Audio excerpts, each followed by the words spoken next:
How do we get all these birds to have sex with each other, please?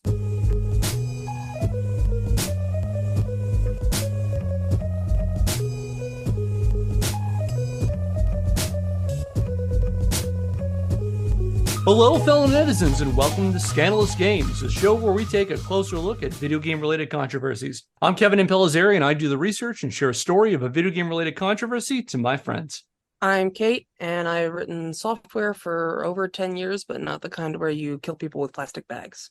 And I'm Ryan Weaver. I'm an avid gamer. I've played all the Rockstar games. I haven't played this game in particular, but I've played many of their other ones. I'm also Kate. This won't get confusing at all. And I was born with a duck hunt gun in my hand.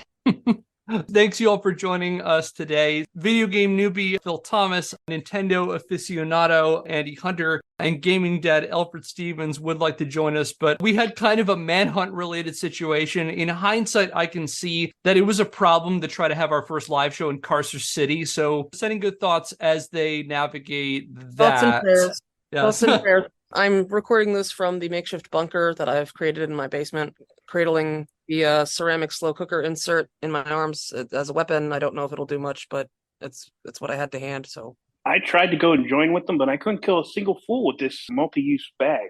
well, it has a hole in it. That might They just were breathing right through it. I don't know what was happening. They're just like, quit it. That joke was a slow cook joke. So with all in mind, we're going to pick up our conversation we started last month about Manhunt.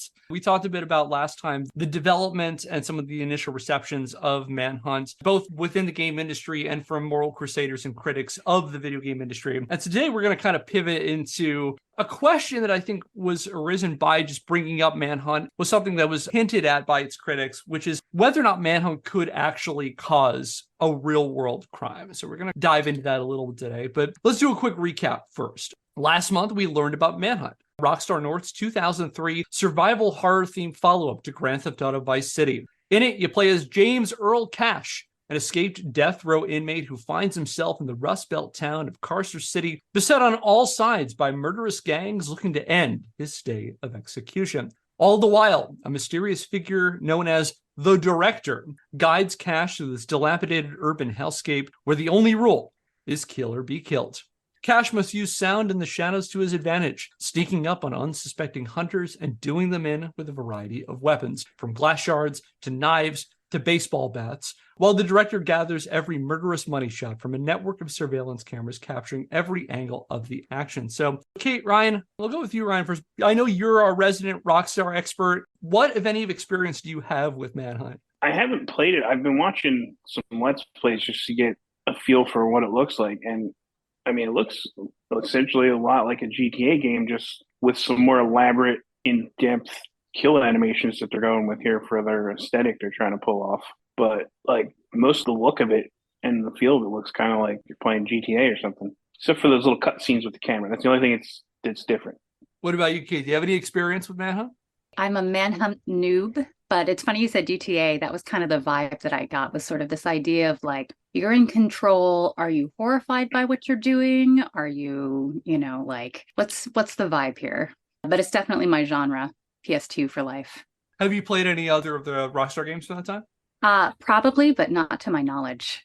All right, so why don't we dive into it then? It's going to be an interesting story. Manhunt's gritty snuff film-inspired aesthetic and brutal stealth takedowns unnerved video game reporters and even some Rockstar Games employees leading up to its November 2003 release on the Sony PlayStation 2. It also inspired numerous anti-video game moral crusaders to raise the alarms against Rockstar North's latest push against the establishment. However, what we've seen so far in terms of controversy has been pretty mundane. It's a violent, edgy game, makes some people upset, and we hem and haw about it for a little bit, and then eventually just kind of move on with our lives into the next title that people claim is the one that's really going to warp our kids' minds irrevocably. However, there's more to Manhunt's story, and exploring another controversy over Manhunt is going to bring us face to face with that immortal question: can a video game whose core gameplay loop revolves around sneaking up on people and brutally murder them inspire people to do the same in real life?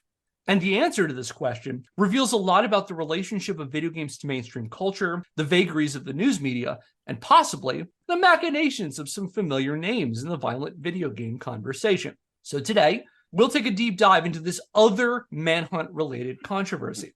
Along the way, we'll also examine the critical and popular reception to this game, and most importantly, we'll attempt to answer the question of whether Manhunt is a game that's worth your time. And with that, in my brief content warning at the very, very outset of this episode, in this episode, we're going to briefly talk about a real-life murder. Although I'm going to do my best to spare you the gruesome details, I thought I'd warn you in advance. And I will also leave a timestamp for our listeners if you want to skip past that part. But I promise the actual act of it is going to be a fairly brief thing.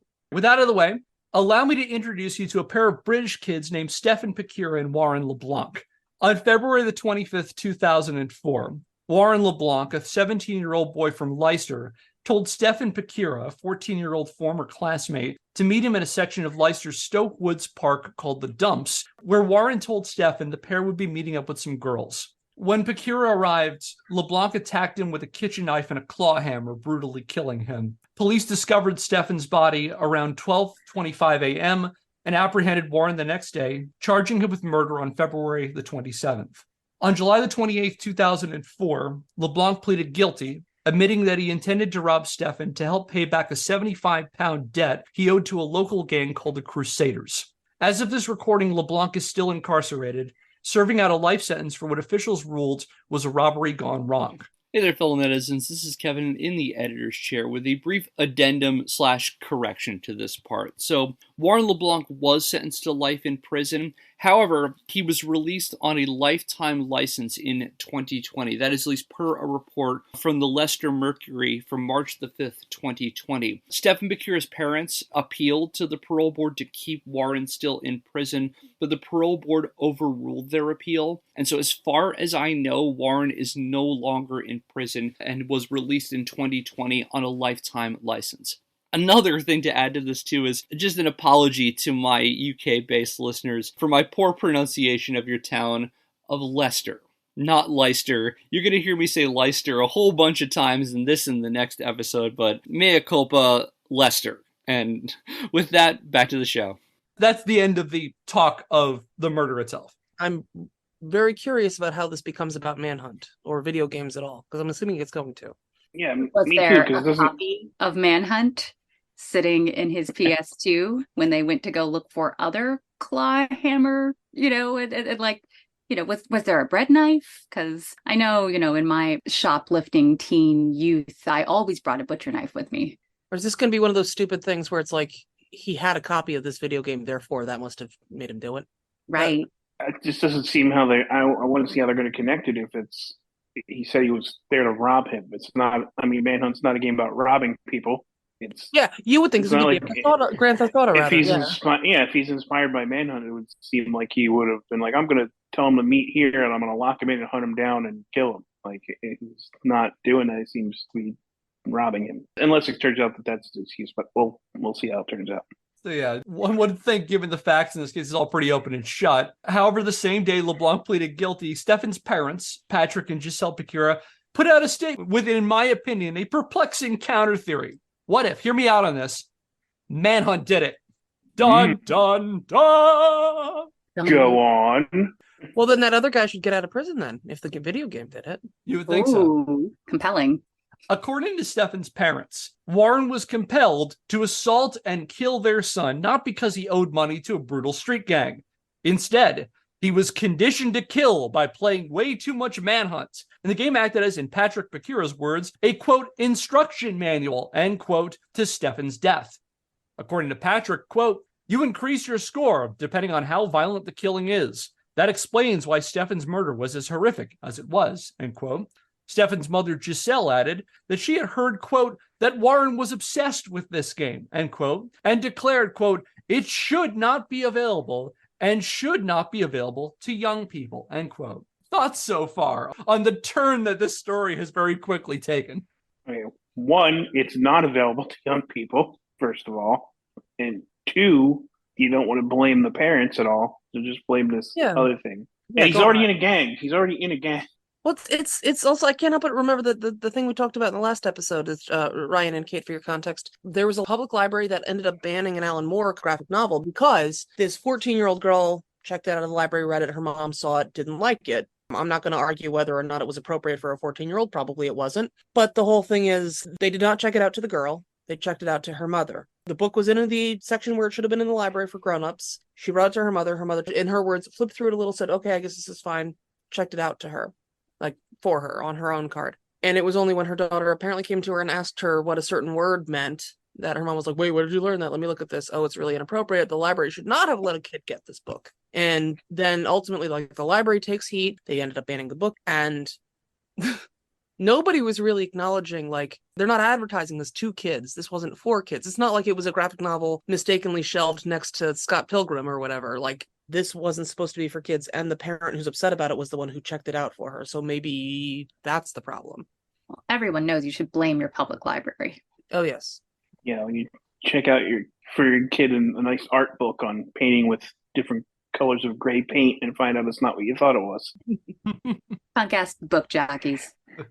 I got 2 thoughts on this so far. One of them is this is a timely conversation because we are, experiencing the fallout of incarcerated parents for the action of a child for the first time for violence coming from a minor. So this question of, who's culpable here is timely. And then my other thought is, all right, so if you're going to build that constructed argument of Manhunt made him do it, all right, like that escalated quickly from on-screen play to I'm going to kill you with a hammer and a butcher knife. Like, one has to assume, and one is me because I haven't played, so I'm going to assume that there are side quests, that there are other things that you do in Manhunt that are not combo kills of increasing gruesomeness. So was there evidence that the game influenced him to do things that were, prior to in a breadcrumb trail towards going to, what was the place they met at?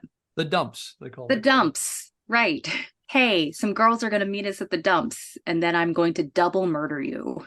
Yeah, I think there's a healthy skepticism to be taken with saying that there's a clear path between playing a video game and then this very specific type of murder, which the guy who did it admitted was gang related, that he was doing for money. But clearly he doesn't know why he was doing it. So clearly those video games irreparably warped his mind. And this surprising new angle quickly attracted the attention of those paragons of rational, fact-based investigative journalism, the British tabloids. Dun dun dun. Who Or should that be dun dun dun dun dun dun dun dun dun. Who leapt onto the story with both feet. Because, sure, people get brutally murdered all the time, but if those nasty, violent video games might involve, now we got ourselves a scoop. And one of the earliest and definitely the loudest voice in the British press proclaiming the murderous effects of Manhunt was that pillar of journalistic integrity, the UK's Daily Mail, which on July the 29th, 2004, ran a front-page article with a now infamous headline that I'm going to show you in a minute, Murder by PlayStation. I mean, I've gotten my finger stuck in one trying to mod it. I imagine you could beat somebody to death with one if you try hard enough and believe in yourself. I think that's more of a PlayStation 4 level of heft. Well, there's a lot of chords involved, so, you can use those. Rotting moment, yeah. I know that we're having fun with the talk of PlayStation's bedroom. I think you buried the lead a little bit, Kate. How did you hurt your finger trying to mod a system? It's a long story, and I don't want to go into it. Fair enough. I don't want screwdrivers were involved. Really, really small ones. I don't want to make you relive any trauma, so I will respect that. Thank you. No finger trauma. And so what I'm going to do is I'm going to show you this headline. Can everybody see that? Oof. Here we go. Unfortunately, yes. Are we looking at a Confederate flag mask here? How did we miss that part? The way Manhunt works is that you are sneaking through different locales and you have to face different... It's kind of like the Warriors, where you're like facing different themed gangs. And one of them are white supremacists. Wow. Are you referring to the Warriors? Clink, clink, come out and play, yay! And random fact about that, after this game, Rockstar did make a video game adaptation of the Warriors. Which was supposed to be really good. Yeah, I've heard it was good. I can't help but look at this headline. And again, you see that it's for the benefit of our listeners who obviously can't see this. The big headline in giant font is Murder by PlayStation. And below that is horror image of computer drove teenager to kill his friend at age 14. But I cannot help but look at the banner above that, which is, can you see an elephant on the underground? Intriguing images hidden in the tube map. I mean, this is the Daily Mail. It comes every day. It must be very important. They have to fill all 12 pages. They have like, a lot. No, actually, however long it is, I don't even know. Well, at least given whoever Jonathan Kaner is at the top, it Page indicates 68. page 68. So I can see why we're talking about, hidden symbolism of elephants on the underground. We're just killing some time here. So are people familiar with the Daily Mail? Like, do you know about this paper? Yeah. Oh, do Yeah, tell, I've heard of it. It's a rag. I mean, there's so much journalistic integrity, it's almost bone-chilling. I hear it's good for house training puppies. Yeah, they don't put staples in it, so it's way easier. And you can also line a hamster cage for the same reason. Creative, yes. A lot of pages don't have to worry about staples. You can just line that hamster cage with one issue. Yeah, imagine if journalistic integrity was like a slider. We talk about in video game values at like the 255 value. It's like in Civilization, there's the fact that Gandhi can turn like aggressively nuclear because they put the slider to pacifism all the way on the far right. That if it gained any points on that level, it flips to the other side. And so if you're a longtime player of Civilization, you'll know that Gandhi is the most aggressive motherfucker in that game and will threaten nuclear war at the drop of a hat. That's kind of the journalistic integrity of the Daily Mail. It's always the quiet ones. For the uninitiated, the Daily Mail is a British tabloid best known for publishing sensationalist claims with a decidedly conservative bent with little or no evidence to back them up. And in addition to that thing about the tube and it being shaped like an elephant suspiciously for whatever purposes they've decided, because publishing a daily paper is hard. Here's a selection of headlines from articles that ran the same day as Murder by PlayStation, and I swear to God, all of these are real. Will we let these terrorists deny us a cure for Alzheimer's? Will we? Will we? Here's another one. Boy left in agony by henna tattoo. And a henna tattoo. Okay, so I have so many questions about that. But the first one is like, is this, unsafe practices? Is this bad henna? But what I really, really hope is that it's just a really, really bad choice of tattoo that's overblown because wait for 4 days, you won't be in agony anymore. Just wait a minute. Go take a shower. Relax. Regrets Have for a cup that of coffee. Just My unwind. tramp It's fine. stamp. Four whole days. I immediately have regrets for that Sugar Ray henna I got. I still want to know about the designer of the tube's secret Republican agenda. I have to go back and do some more reading about that. I'm just really hoping that one of these headlines is going to be about Bat Boy, because otherwise, their lack of coverage of Bat Boy is going to be horrendous, and I'll be sad. Not quite Bat Boy, but if you're curious, Well, what's the point? If you're curious about animals, here's the next one: summer under a cloud from swarms of flying ants. Oh no! That is actually kind of. You know who's to blame for that? Sam Ant. Gotta take him to Definitely Sam Ant. task. Damn you, Will Wright! Will Wright's Google alerts just went off. Somebody just mentioned some ant. We got one. Oh my god! No one's talked about that in years. Hang on, I got 8 of them in my basement. Maybe I can finally offload them. Yeah. Shout out to Sam Ant. I had fun playing that game on the Super Nintendo. I had fun playing that game for about 20 minutes at a time, and then I remember why I didn't like it. I can never figure out how to get out of the first area, but I used to have. Me a PC. either. I was like, I feel so stupid playing this. I always loved how when you started out, it was always a little egg, and the egg would crack open, and when the ant came, I was like, hello. I thought that was Hi, funny. how are you? All right, here we go. Life for the illegal who killed his son out of spite. I'm gonna spite you for living. Then you want to know why I'm murdering you. Kev, did you accidentally a word there, or are we referring to a person simply as illegal? It is the Daily Mail. That's how they refer to people. Right. Well, Fear-mongering is a part of journalism. On a lighter note, here's our next one. Bird breeding crisis.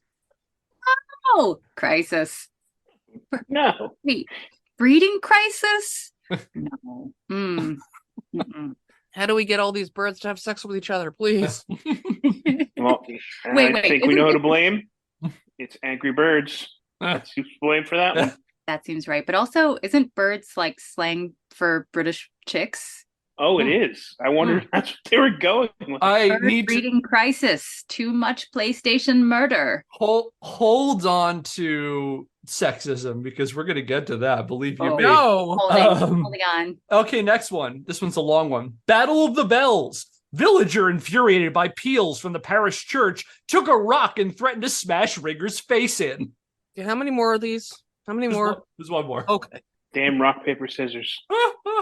The Bells. Rock Church. And the final one I'm going to share you from this edition. This is again from the July 29th, 2004 edition of the Daily Mail, and is my personal favorite. I saved the best for last.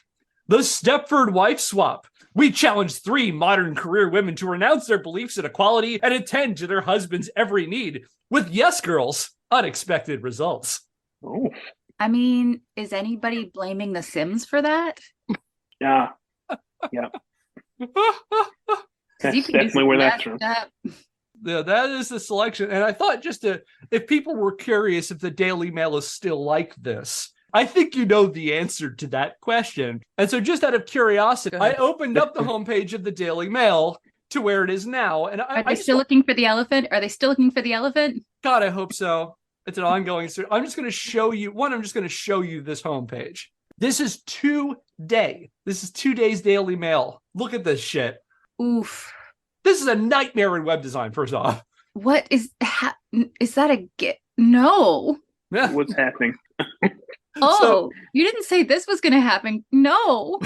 So for the benefit of our listeners, we're recording this on the 5th of November, 2023. Here's the top headline right now in the Daily Mail today. Survivors of the infamous Chowchilla school bus kidnapping, who were abducted at gunpoint and buried alive, buried is in all caps, in a crumbling trailer, reveal how a 14-year-old boy hatched the plan that saved them. Point of order, Kevin. I have to say, the headline is not the headline. The headline is a massive banner ad. And in theory, you have a headline. What is happening? I didn't know that the web was still this bad in places. This is madness in terms of website design. Let's see if there's any other fun ones here. Other things I see on here, we've got, Dear Jane, I forced my husband to return our puppy after giving him an ultimatum. He will never forgive me. Female Today. Guys, Female Today. Look at the pink section. I'm dying. Oh, wow. Femail. Female Today. That's for the ladies Shut right there. it down. That's a fake thing the Impractical Jokers did on one episode. It was female email for ladies. So that is a sampling of what this institution does now. Journalistic integrity at its finest. So that's where we're getting this murder by PlayStation headline is from this paper. And longtime listeners will also recall that we brought up the Daily Mail in our series on Pokemon fan projects, thanks to their headline warning, without any proof, of course, that pedophiles might use Pokemon Go to lure unsuspecting children. And for more on that, check out our series on Pokemon fan games. I think it's worth mentioning, too, that the Daily Mail is also extremely conservative. They were, for example, at the height of the pandemic, they thought COVID was a conspiracy. Any kind of restrictions were bad. They're very pro-Trump. They're very transphobic. They are bad. They're an awful paper. They're not great. And this is where we're getting this news about murder by PlayStation. Is this entire thing written by, like, Uncle Chad? I'm glad you made that joke, actually, because I have a joke for that, too. It's also worth mentioning that in Harry Potter, Vernon Dursley, Rowling makes a very clear point to make that become this close-minded, ignorant person is an aficionado of the Daily Mail. And I wonder what Rowling thinks about that now, considering she is also an aggressive transphobe, which the Daily Mail is too. Autobiographical, yeah. Yes. How the tables do turn. Yeah. So what did the newspaper equivalent of those alarmist Facebook posts shared by your racist uncle have to say about Stefan's death? First of all, they dismissed the failed robbery assertion outright, claiming the detectives actually found no evidence that Warren owed money to a gang, and their sources were inspectors fucking all. They also dropped a bombshell on their readers. Leicester police had seized a copy of Manhunt from LeBlanc's belongings, definitively proving his obsession with the game. And hold on to that, because we're going to circle back to that claim in a minute. And in light of these, let's say, dramatic revelations, the paper called for this game that graphically depicted brutal murder to be banned in between graphic, lurid descriptions of Stefan's brutal murder. They did not fail to talk about every grisly detail, all the details I omitted. They made sure you knew about that in the Daily Mail. Don't worry. And this included salacious comments from Stefan's relatives comparing young people playing Manhunt to pedophiles viewing child pornography. Thank you again very much, Daily Mail. The editors of the Daily Mail clearly knew that they had a hit on their hands. And for the next several weeks, they inundated readers with declarations against the horrendous effects of those terrible video games. The following day, on July the 30th, they ran another front page article with the salacious declaration, "Ban these evil games!" And also, they're trying to keep us from the cure to Alzheimer's. Clearly, they know their target readership. And detailing horrific depictions of video violence, how video games potentially desensitize children and lead to acts of violence, and that the classification systems currently in place in the UK and elsewhere were powerless to stop kids from accessing this brutal, mind-warping material. And their source, of course, was Dr. Mindia, Dr. Mindia Business. As such, the Mail concluded that these games were akin to pornography and should be banned outright. How we all doing so far? Whirlwind. I don't see how they're connecting these dots, but I guess it's getting people to read their paper. It's one of those things where it's like when you got a hammer, everything looks like a nail, right? Like, and I can't find it, unfortunately, but I recall years ago reading about a person who committed murder in the US who they went through his belongings and he had a lot of troubling things to indicate that he had problems. Among them was a copy of the book American Psycho by Bret Easton Ellis.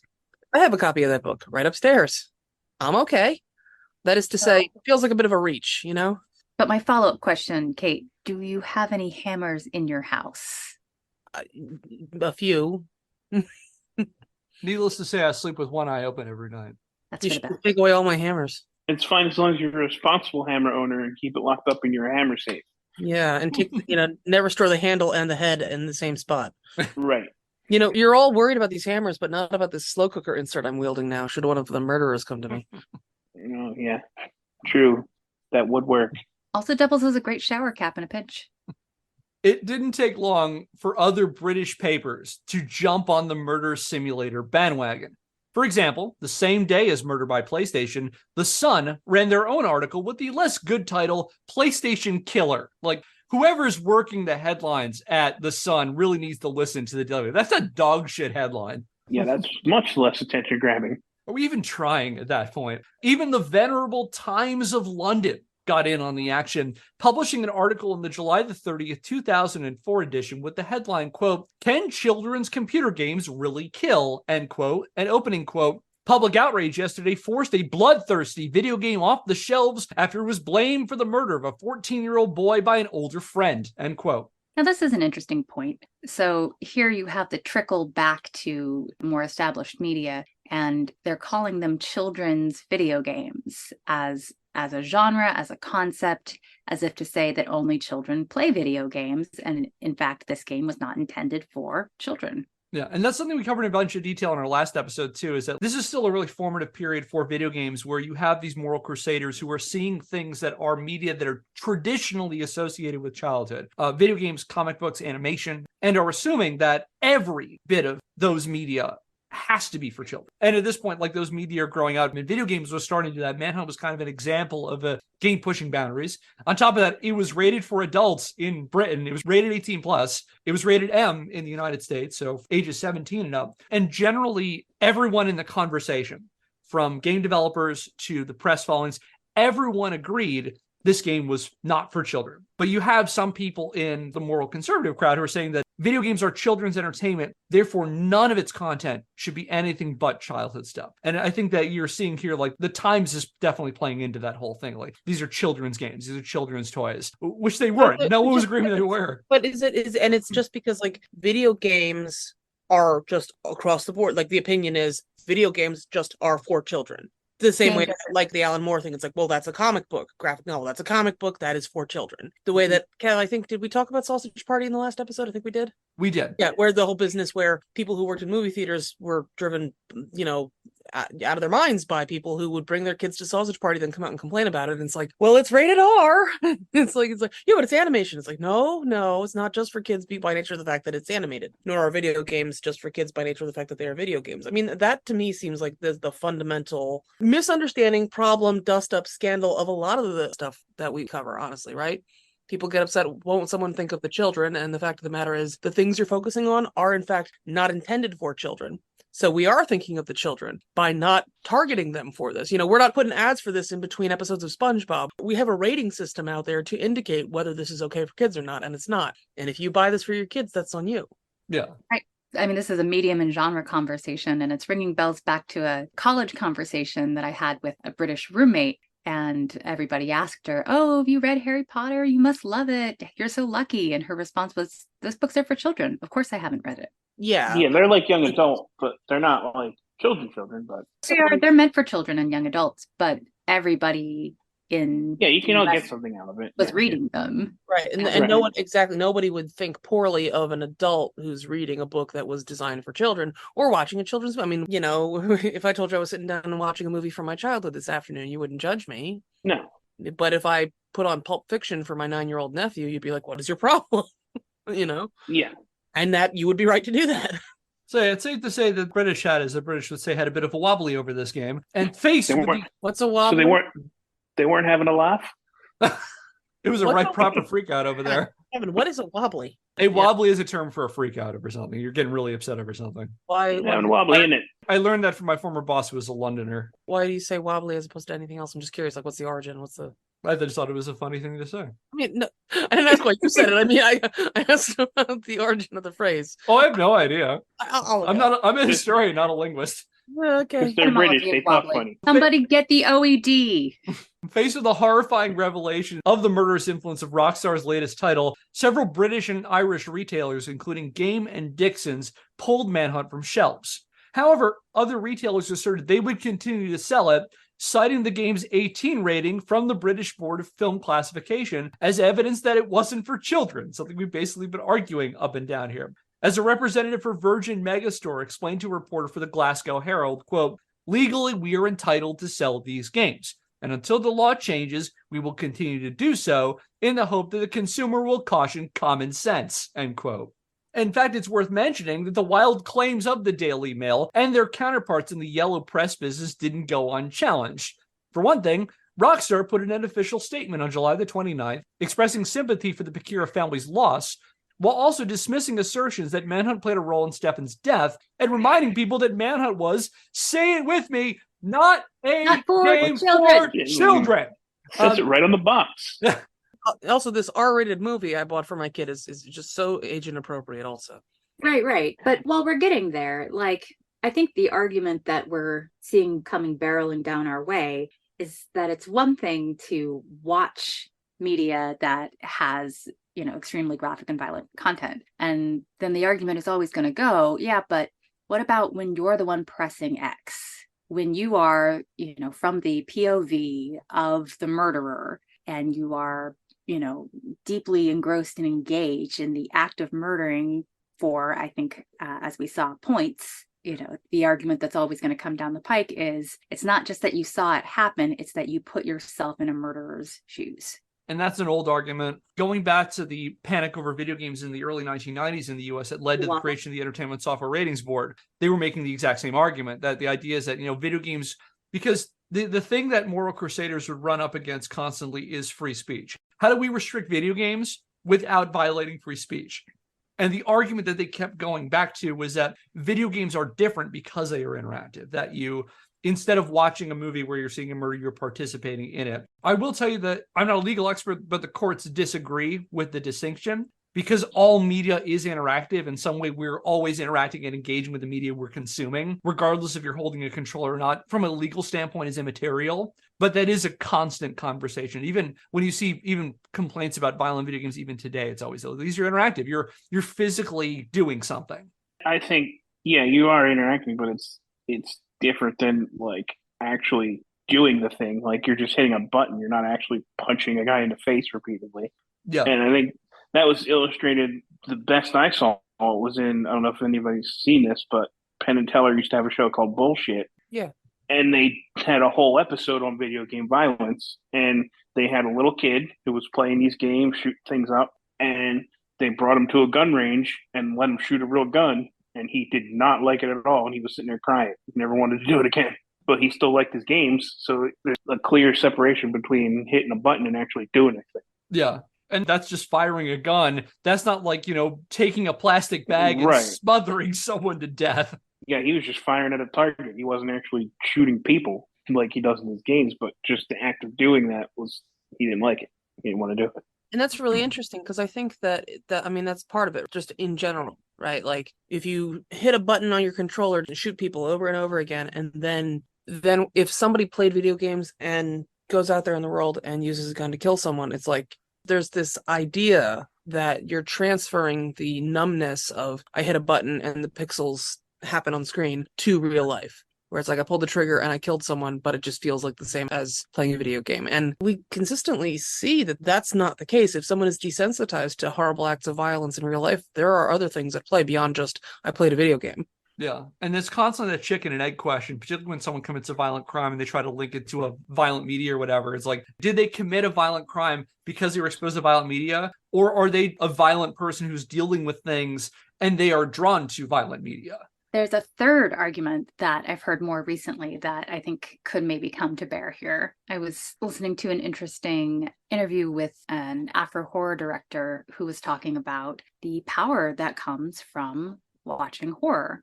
So here we're taking the parallel of just graphic content, right? So in her discussion, essentially she was saying, and she grew up with lots of big brothers, and the idea of being tough and watching all of these, scary movies meant that when she went down the hallways at school and there was distressing things happening, systemic inequity, et cetera, violence at school, she felt tough. She felt bulletproof.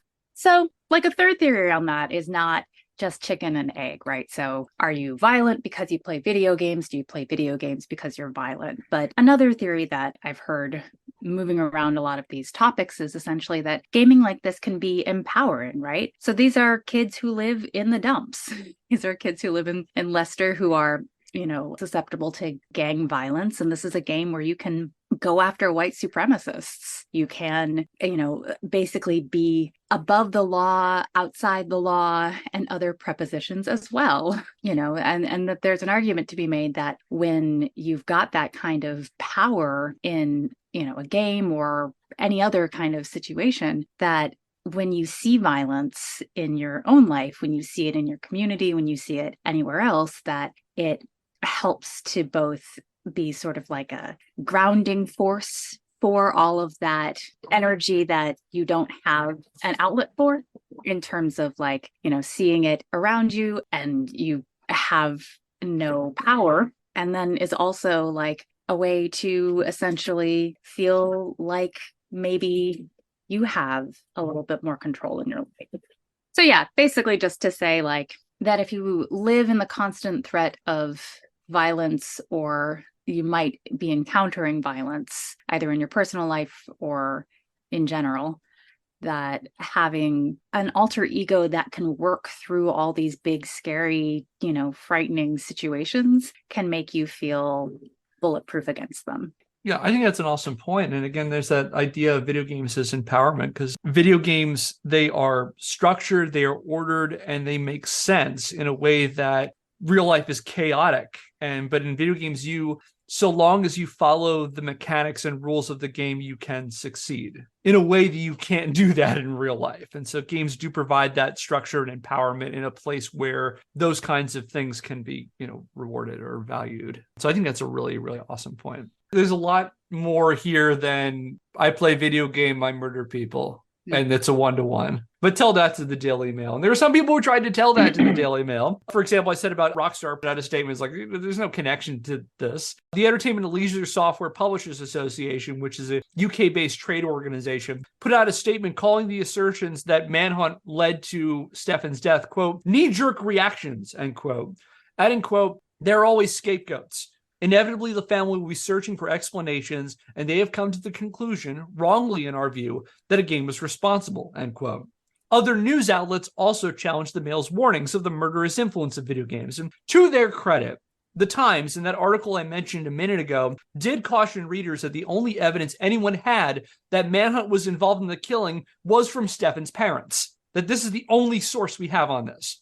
And some reporters also had a lot of fun dunking on the Daily Mail's alarmist claims, noting that they were only going to make people want to buy and play Manhunt even more. I mean, I just placed my buy it now order on Amazon while we're doing this. And that is a prediction, I might add, that almost immediately came true. And it appears by all accounts that the British masses, hearing that Manhunt had driven the Daily Mail into paroxysms of white-hat moral outrage, rushed to their local game shop to lay down their cash and see what all the fuss was about. According to a report by Chart Track, a group that monitored game sales in the UK, Manhunt sales tripled in the week following Murder by PlayStation, catapulting the game to number 23 on the UK sales charts. Are you trying to say that finding a copy was a real manhunt? I see what you did there. It's going to actually cause someone came out of game or CX and they've got their copy of Manhunt and someone sneaks behind them, smothers them with a plastic bag, then takes their game. How did they learn how to do it if they weren't playing it? There's actually only 8 copies of this game in Copycat. existence. They just rotate as people murder each other for them. Now that is a game I play.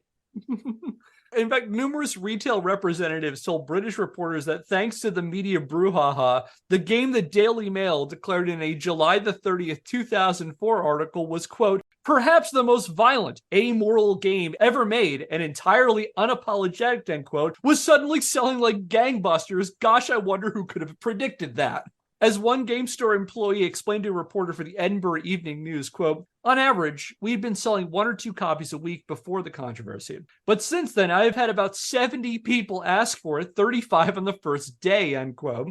Meanwhile, a reporter for London's The Independent lamented in an August the 5th article, quote, interest in Manhunt has significantly increased for all the wrong reasons. It's flying off the shelves, end quote.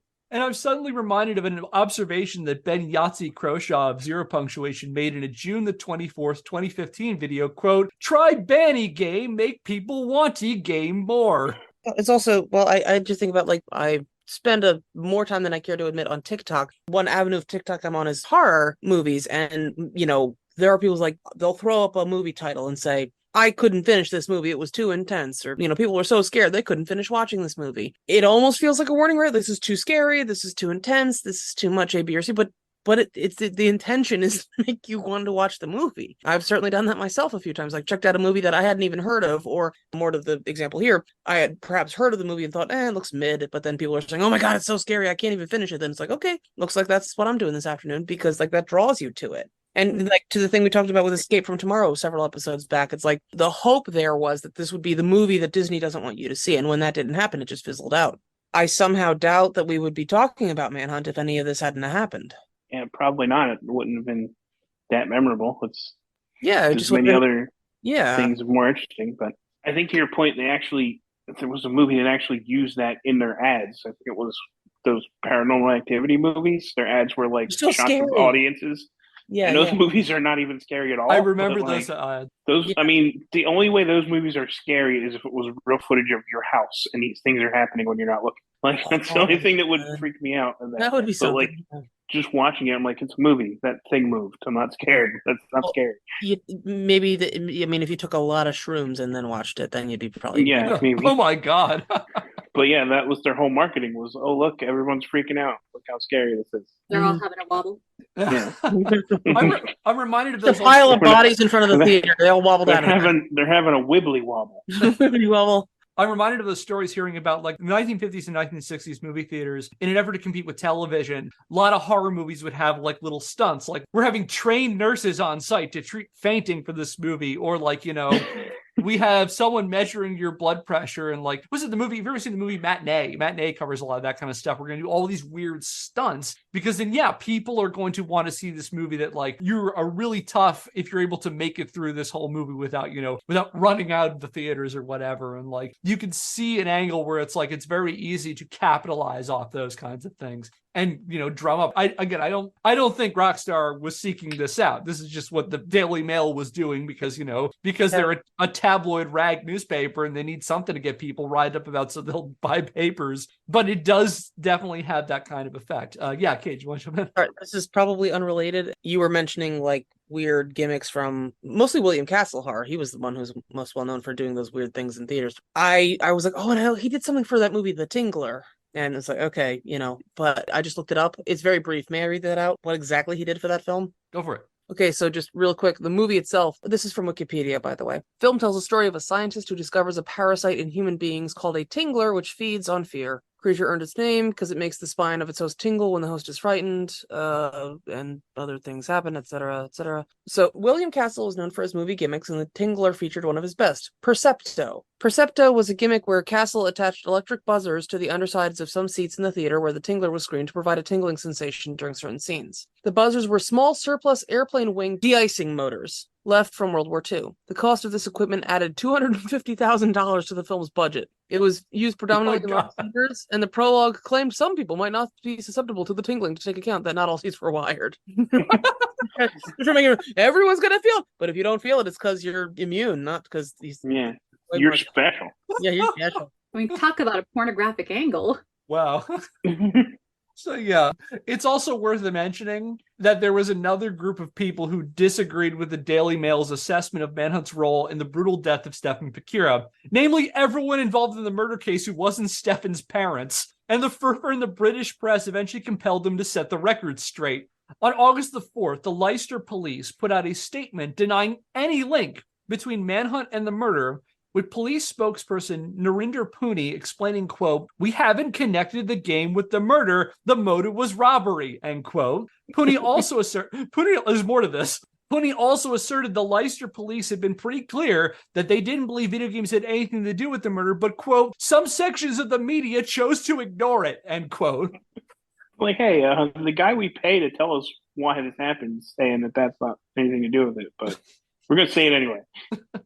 Meanwhile, Warren's legal defense, which could have potentially benefited a lot from a video games made me do it defense, also denied any link to Manhunt or any other violent video game, with LeBlanc's defense attorney Roderick Price explaining during his September the 3rd, 2004 sentencing hearing that Warren's actions were gang-related. Interestingly, one of the newspapers I saw covering it still described in the headline that it was video game related, saying, quote, "Teen in Britain gets life for video game murder," end quote. So directly contradicting what the actual article says. Now, perhaps was he in one of these gangs that makes you beat Manhunt before you are in the gang? So, bro, we're going to get you all set up. You got to do an endurance run before you're in. I need to review your gaming achievements first before we can let you in this gang. So, Kevin, what you're going to tell us next is that with copies of Manhunt flying off the shelves, internationally, youth murder with a hammer and a butcher knife sword, right? Right? Oh, yeah, they're out of control. They're up 130% or whatever. Don't look into those numbers. I promise they're real. I got them from the Daily Mail. On top of that, another potential complicating factor in the murder by PlayStation case was that police did find a copy of Manhunt. However, they found it in Stefan's bedroom, not Warren's. So the guy that was murdered had the game. Yes. It's murder motive by osmosis. So I know what happened. It was related. He just wasn't very good at the game. Oh, God. He didn't make it past the first level. He was actually trying to kill the other guy, but he didn't win the fight. So yeah, in light of these revelations, some were quick to dunk on the British tabloids, especially the Daily Mail, for boosting Rockstar's bottom line with their made-up moral panic. As Sam Leith of the Daily Telegraph observed in an August 6, 2004 article, quote, "Ever since the tabloids, running short of things to be outraged about in the dog days of early August, declared war on the sick video game Manhunt, it's been bloody near impossible to lay hands on a copy. This is partly because a handful of retail chains took it off sale, but mostly, I guess, because it is sold out to people like me, whose interest was piqued when we saw it advertised for free on the front page of the Daily Mail," end quote. And how can I lay hands on my neighbor down at the dumps if I can't lay hands on Manhunt? Yeah, if you know how to do it. There's more to this. Benet Simon of the Northern Ireland-based The Spectator added in an August the 14th, 2004 article, quote, "The fact is that by the standard of Grand Theft Auto, Manhunt was a sales failure until the Mail blamed it for Stefan Pecura's death and demanded its removal. But for the intervention of Associated Newspapers, Manhunt would have died a natural death from a lack of interest by Christmas. Now it's a hit," end quote. Simon also accused the Daily Mail of deliberately removing comments from their website, pointing out inconvenient truths like the fact that Stefan, not Warren, had a copy of Manhunt, and strongly implied that the paper had manufactured the panic over Manhunt in a cynical attempt to boost newspaper sales. Concluding, quote, "I don't think any of the web postings I saw actually accused the Mail of exploiting parental anxiety to flog a bunch of papers which will inevitably provide free advertising for the games they claim to hate. But I think we can make up our own minds about that," end quote. The title of his article was a riff on the Daily Mail's own Ban These Evil Games headline, with Simon's article called "Ban This Evil Rag," end quote. So, how we all doing right now? There's only so many ways that I can say this newspaper sounds terrible and this story is pointless. So yeah, I'm in no disagreement with that. I think this is a pretty clear example of effectively a media-fueled moral panic. However, there's a little bit more I want to dig into this, and we're going to save a little bit of a deeper dive into who might have been behind this, like what might have instigated this in the first place, and then use that as a jumping off point to talk about not just this specific moral panic, but how other moral crusaders used Manhunt as a pretty useful example of how video games were, mind-warping material, video games were dangerous, video games were harmful and needed to be restricted or stopped in some way. And we'll also just go into the question of, did gamers like this game? What was the game's reception like? And all that we'll do next time as we wrap up our series on Manhunt. And that will do it for today's episode of Scandalous Games. If you like what we're doing and want to help the show, subscribe or follow us wherever you get your podcasts and leave us a rating. If you want to learn more, check out our website, Scandalous Games Podcast on WordPress.com, where I publish the show notes and the sources for every episode. Our theme music is Occam Seekly by Seek Knowledge via the Free Music Archive, used under a CC BY NCSA 3.0 US license. If you have a question, comment, or idea for a topic for a future episode, email us at scandalousgamespodcast@gmail.com. And until next time, I'm Kevin Impellizeri. I'm Ryan Weaver. I'm Kate. Thanks for coming to my TED Talk. I'm Kate. Thanks for listening. We'll see you next Scandal. Subscribe to Fat Roll Gaming on YouTube.